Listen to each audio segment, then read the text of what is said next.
మీద కూడా బురద జల్లుకుంటూ తిరుగుతున్నారు బావా బామర్దులు. నేను అంటున్న కిరాయి మనుషులతో మీరు చేసే హడావిడి తెలంగాణ సమాజం నిశ్చితంగా గమనిస్తుంది. ఇవాళ పేదలకు అన్యాయమైందని ఏడుస్తున్నారు కదా. ఈ తెలంగాణ రాష్ట్రాన్ని దోసుకున్న నిధులు మీ పార్టీ ఖాతాలో 1500 కోట్లు ఉన్నాయి. ఒక 500 కోట్లు తీసి ఆ మూసీలో మునిగిపోయిన వాళ్ళకి పంచిపెట్టండి. మీకు అధికారంలోకి రాకంటే ముందు తొడుక్కోవడానికి చెప్పులు కూడా లేవు కదా. ఈరోజు 1500 కోట్ల రూపాయలు మీ పార్టీ ఖాతాలో ఉన్నాయి. అది ఎవరి సొమ్ము? తెలంగాణ ప్రజల సొమ్ము కాదా? ఇవాళ తెలంగాణ ప్రజలు మూసీలో ఉన్న పేదలు బాధలు ఎదుర్కొంటున్నారని మీరు మాట్లాడుతున్నారు కదా. ఒక 500 కోట్ల రూపాయలు మీ పార్టీ ఖాతాలో నుంచి తీసి వాళ్ళకి పంచి పెట్టండి. వాళ్ళకి ప్రత్యామ్నాయం ఏం చేయాలో చెప్పండి. ఈరోజు ఈ ప్రభుత్వం సిద్ధంగా ఉంది వినడానికి. హైడ్రా గురించి అసెంబ్లీలో చర్చ పెట్టినప్పుడు ఈ సన్నాసులు పారిపోయినరు, మాట్లాడలేదు. హైడ్రా మీద అసెంబ్లీలో చర్చ జరగలేదా? ఆ రోజు మీరు సూచన చేసి ఉంటే ఈరోజు మీరు అడ్డగోలుగా మాట్లాడాల్సిన అవకాశమే లేకపోతుండే కదా. ఈరోజు పేదలకు ఏం చేద్దామో చెప్పండి. మీ తాత సొమ్ము మా తాత సొమ్ము ఇచ్చేది లేదు. ప్రజలు కట్టిన పన్నుల నుంచి పేదలకు ఇవాళ 12,000 మంది బఫర్ జోన్లో లేకపోతే నదీ బెడ్డులో మూసి పరివాహక ప్రాంతంలో ఉంటే 15,000 డబల్ బెడ్రూమ్ ఇండ్లు ఇవాళ మనం కేటాయించడానికి నేను ఆదేశాలు ఇచ్చిన. మూసి మురికిలో దోమలతోని కలుషితమైన నీళ్లతోని అక్కడ బతకలేని శవాలుగా జీవోత్సవాలుగా ఉన్న పేదవాళ్లకు ఆత్మగౌరవంతో బ్రతకడానికి ఇల్లు ఇచ్చి ఇంటి ఖర్చులకు 25,000 ఇచ్చి మా అధికారులు అక్కడ ఉండి వాళ్ళని ఇంటి దగ్గర దిగబెడుతుంటే అభినందించాల్సింది పోయి అన్యాయంగా మాట్లాడుతున్నారు. డబుల్ బెడ్రూమ్ ఇల్లు కంటే ప్రత్యామ్నాయం ఏముందో చెప్పండి. పంచుదాం, ఇది ప్రజల సొమ్ము. మేము సిద్ధంగా ఉన్నాం బాధ్యత తీసుకోవడానికి. ఇవాళ పేదల సంక్షేమం అమలు చేయడమే మా బాధ్యత. చేతనైతే రాండి, అఖిలపక్ష సమావేశాన్ని పిలుస్తాం, మీరు రాండి, ఏం చేయాలో చెప్పండి.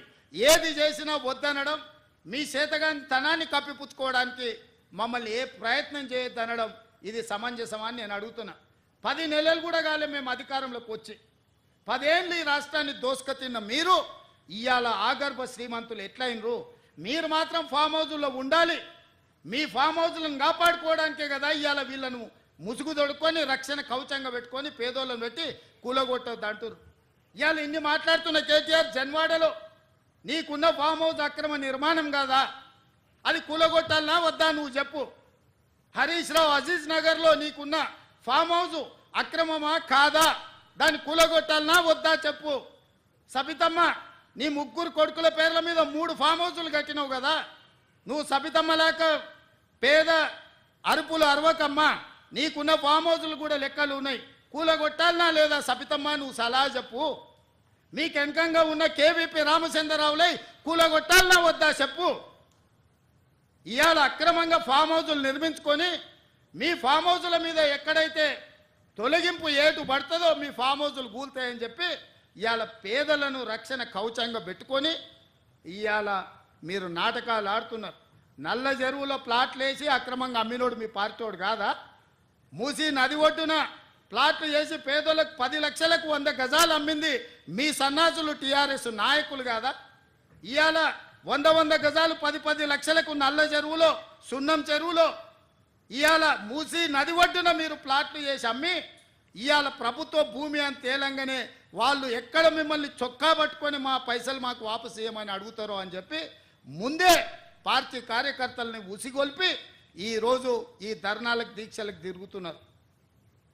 ఇవాళ మూసీలో వచ్చిన వరదలు తెలంగాణ రాష్ట్రాన్ని హైదరాబాద్ నగరాన్ని ముంచేస్తలేవా?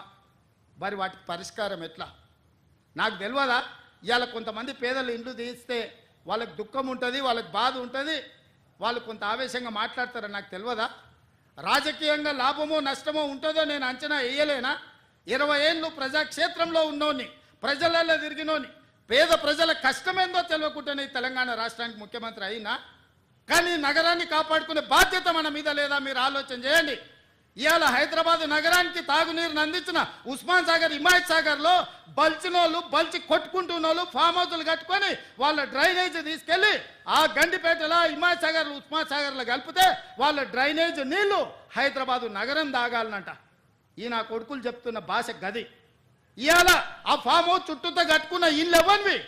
కేటీఆర్కు లేదా, హరీష్కు లేదా, కేవీపీ రామచంద్రరావుకు లేవా? చుట్టూతా మీరు కట్టుకున్న ఇండ్ల డ్రైనేజీ హైదరాబాదు ప్రజలు తాగునీళ్ళ కలిపి మా ఇల్లు కూలగొట్టొద్దు కాబట్టి ముసుగు దొడకడానికి మూసీ కావాల్సి వచ్చిందా మీకు? మూసీని అడ్డం పెట్టుకొని ఎంతకాలం బతుకుతారా మీరు? ఎంతకాలం తప్పించుకుంటారు?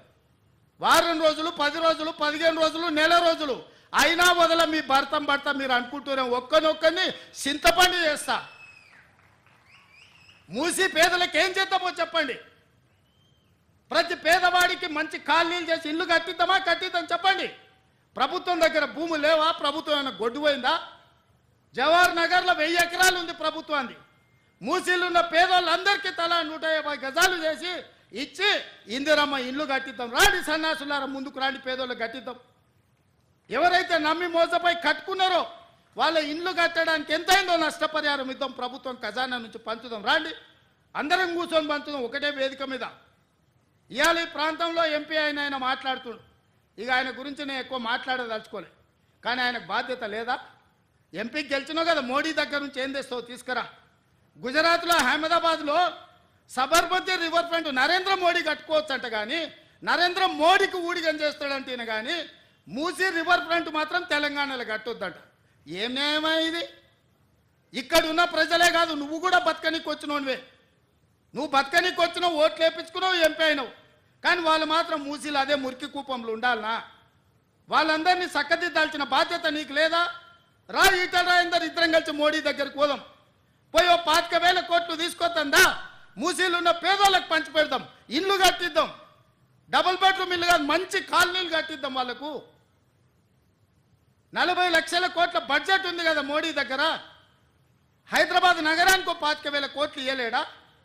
చేబెల్ల మీరే గెలుస్తారు, సికింద్రాబాద్ మీరే గెలుస్తారు, మల్కాజ్గిరి మీరే గెలుస్తారు, మెదక్ మీరే గెలుస్తారు, నగరం చుట్టూతో మొత్తం మీరే గెలిచింది కదా ఈటల రాజేందర్ గారు. మోడీ దగ్గరికి వెళ్ళి ఏం తెద్దామో రాపోదాం. నాకేం బేసిజాలు లేవు. రాజేందర్ గారు రండి సచివాలయానికి, ఏ ప్రతిపాదన తెస్తారో తీసుకురండి. కేటీఆర్ హరీష్ రావు మొదటి రోజు మాట్లాడతారు, తెల్లారా జిరాక్స్ కాపీ తీసుకొని ఈటల రాజేందర్ మాట్లాడతారు. ఏందా ఈ భాగవతం? ఏమనికి అర్థమైతే లేదా? 10 ఏళ్ళు వాళ్ళతో మంత్రుండి నువ్వేం వెలుగబెట్టినో తెలంగాణ సమాజం గమనిస్తలేదా?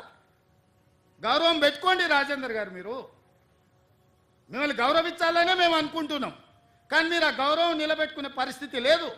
మీరు పార్టీ మారినరు, వేరే పార్టీ ఎంపీ అయినరు, కానీ పాత వాసన మాత్రం మీకు పోతలేదు. ఆ గత్తర వాసన అట్లనే మీతో కొడుతుంది, గత్తు వాసన. నేను ఇవాళ సూటిగా వారికి సూచన చేస్తున్న ఈటల రాజేందర్ గారికి, మూసీ పరివాహక ప్రాంతంలో ఉన్న పేదలకు ఇళ్ల పట్టాలతో పాటు ప్రధానమంత్రి ఆవాస్ యోజనలో ఇల్లు కట్టిద్దాం. మీరు రాండి, నరేంద్ర మోడీ దగ్గరికి వెళ్దాం. నేను వస్తా, నా మంత్రివర్గాన్ని మొత్తం తీసుకొని వస్తా. మాకేం బేసిజాలు లేవు నరేంద్ర మోడీ గారిని కలవడానికి. వారు ఈ దేశానికి ప్రధానమంత్రి. మనం లక్షల కోట్ల రూపాయల కేంద్రానికి పన్నులు కట్టినాం. 25,000 కోట్లు ఆయన దగ్గర తీసుకొద్దాం, మీరు రండి. అదేవిధంగా హరీష్ కేటీఆర్ కూడా నేను చెప్తున్నా, మీరు ప్రతిపక్షం అంటారు కదా, రండి సచివాలయం. 4 రోజులు కానీ లేవకుండా కూర్చుందాం, చర్చ చేద్దాం. చెరువులు ఆక్రమించుకున్నోడు ఎవడు? చెరువులు ఆక్రమించుకున్నోళ్ళు ఎవరు?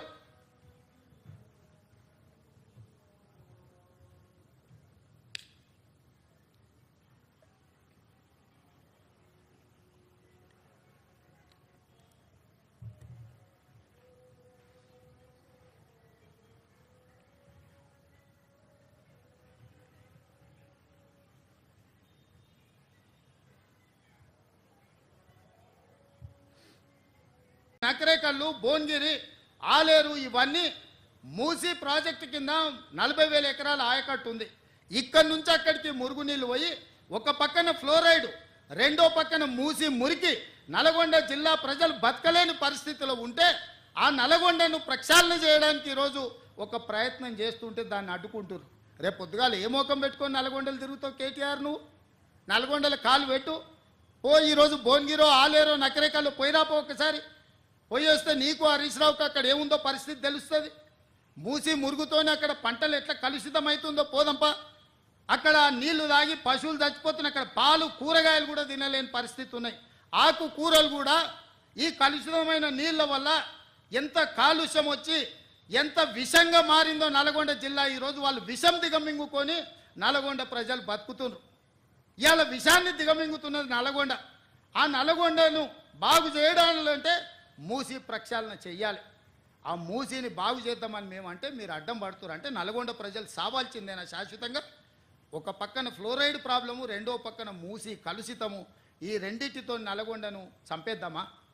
ఇదేనా మీ కోరిక? మీకు ఓట్లు వేయలేదు, నల్గొండలో ఒక సీటు గెలవకపోతే నల్గొండ ప్రజల్ని చంపేద్దామని స్కీమ్లు వేస్తారా బామార్దులు కలిసి అని నేను అడుగుతున్నా. ఇవాళ గతంలో మీరు మాట్లాడిన ప్రజలు సోషల్ మీడియాలో పెడతలేరా? మూసీ గురించి మీరు మాట్లాడలే, అసెంబ్లీలో మీరు మాట్లాడలే, ఆక్రమణల గురించి మీరు మాట్లాడలే. మీరు శాతగానోళ్ళు కాబట్టి మీరు ఒక్క పని చేయలే. ఈ ప్రభుత్వం కొంచెం రాజకీయంగా ఇబ్బంది వచ్చినా ఒక మంచి కార్యక్రమం చేయాలని ముందుకు వస్తున్నాం. దీన్ని ఏ విధంగా ముందుకు తీసుకెళ్తామో మీరు సలహా సూచనలు చేయండి.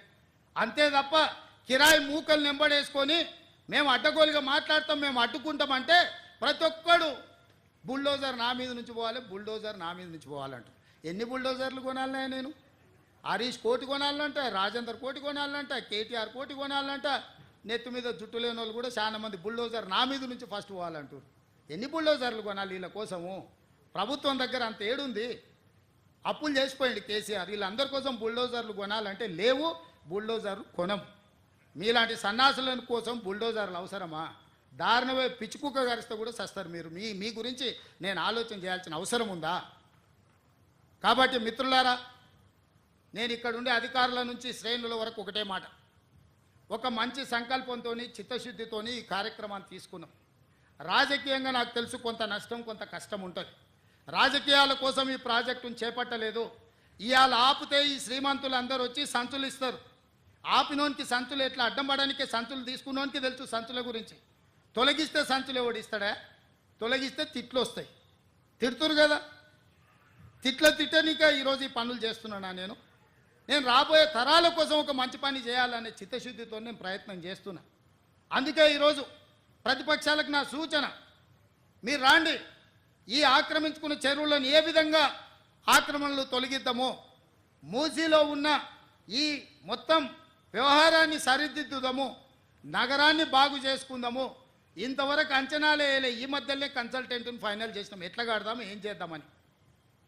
అది మొదలు కాకముందే అప్పుడే ఆయన రాగం ఎత్తుకున్నాడు. ఎందుకంటే 10 ఏళ్ళ అనుభవం అదే కదా. 1,00,000 కోట్లతో కాళేశ్వరం కట్టిండ్రు, కూలింది. ఎవడైనా సన్నాసుడు కట్టిందే వానాయంలో కూలిన సన్నాసుని ఎప్పుడైనా చూసినామా? ఇవాళ అట్లనే అనుకుంటుండు మూసి కూడా. పెద్దలు వెనకడికి చెప్పారు, పనిమంతుడు పందిరేస్తానంట కుక్క తొక్క కలిగి కూలిందంట. కాళేశ్వరం కూడా గట్లుంది మీ ఏషానికి. మూసీలు అట్లాంటివి లేవు. ఇట్లాంటి ఆశలు పెట్టుకోకు కేటీఆర్. ఏదో నోటుకు వచ్చింది మాట్లాడుతున్నావు. మీడియా ఉంది, సోషల్ మీడియా ఉంది. ఆ సినిమాలో ఎవడో చెప్పిండు కదా, అమ్మ గీసుకోవడానికి గడ్డం ఇచ్చావు, రాసుకోవడానికి పేపర్ ఇచ్చావు, చూయించుకోవడానికి టీవీ ఇచ్చావు. అట్లా మీ అయ్యా నీకు మొత్తం రెడీగా చేసి పెట్టిన మందిని దోషి. రాయనికే పేపరు, చూపేయనికే టీవీ, ఇట్లాంటివన్నీ అడగోలుగా మాట్లాడడానికి సోషల్ మీడియా మీ నాయన దోపిడీ చేసి నీకు ఇచ్చిండు. కాబట్టి ఈ అడ్డగోలుగా పనులు చేస్తున్న ప్రజలు ఎవరు హర్షించరు. అందుకే మిత్రులారా, ఇది సందర్భం కాకపోయినా కొన్ని వివరాలు ప్రజలకు చెప్పాల్సిన అవసరం ఉండి ఈ వేదిక మీద నుంచి చెప్పిన. ఏది ఏమైనా ఈ ఫ్యామిలీ